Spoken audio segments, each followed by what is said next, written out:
As a pain physician, we treat a lot of people in pain. And pain mystifies so many of us because people wake up in the morning with pain they didn't have the night before. People go to bed with pain they didn't have all day. People wonder, how am I worse today than I was yesterday? And we think that pain falls down from the sky. And what we've learned in the last 15 years is that the pain doesn't really fall down from the sky. If your pain is worse or you're having a bad day, there's a reason for it. And most often and most overlooked, that reason is our food.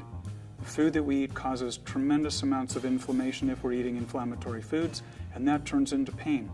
It's so dramatic that you can end up in the hospital in the emergency room with such severe pain in your lower back that you can't walk and can't stand.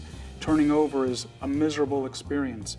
And even that dramatic pain can come from food, and it can last for 1 to 3 or even 4 weeks. The serious pain is mostly over in the first week, but it will continue for 3 or 4, and there are some people who can tell a difference even longer.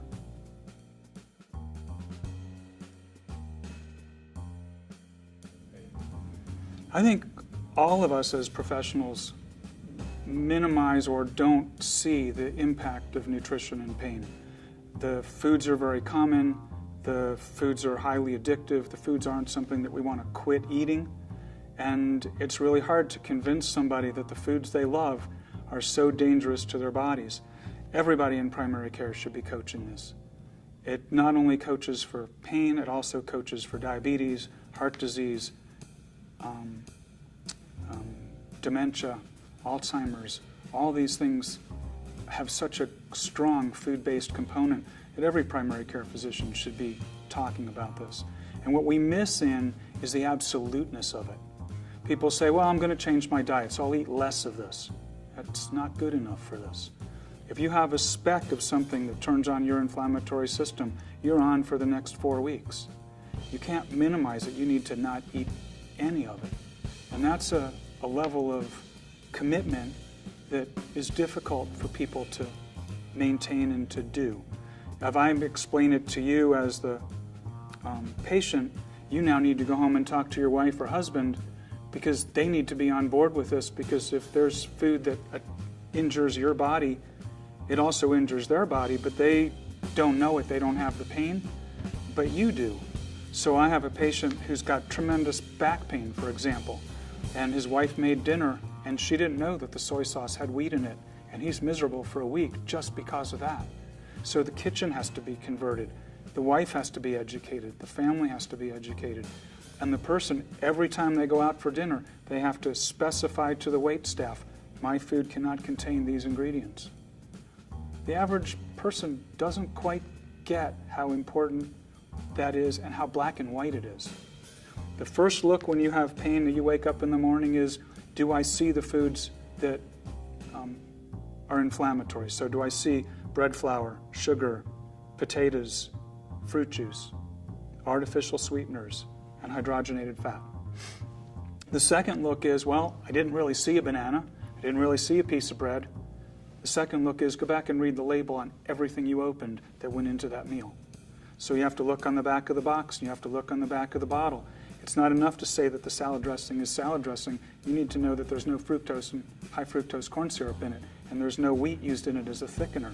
And even common vegetable soup stock has wheat in it as a thickener. So that's the second look. The third look is, what contaminated my food in its preparation? That's way different.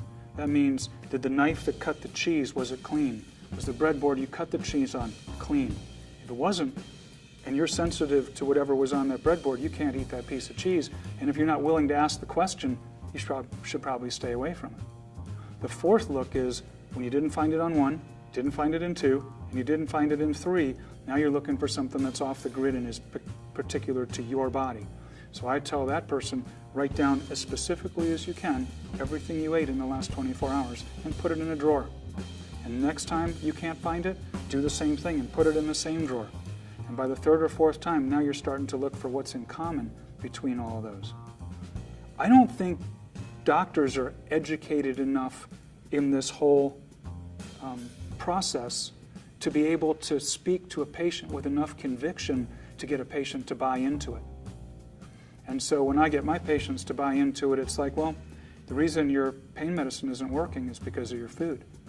And you decided to go eat a pizza last night. You're going to hurt for a week. Just go to your room and suck it up. No, you cannot have extra medicine for it. You caused it. You don't have to eat that pizza. Next time, make sure that pizza is gluten-free and it won't happen to you.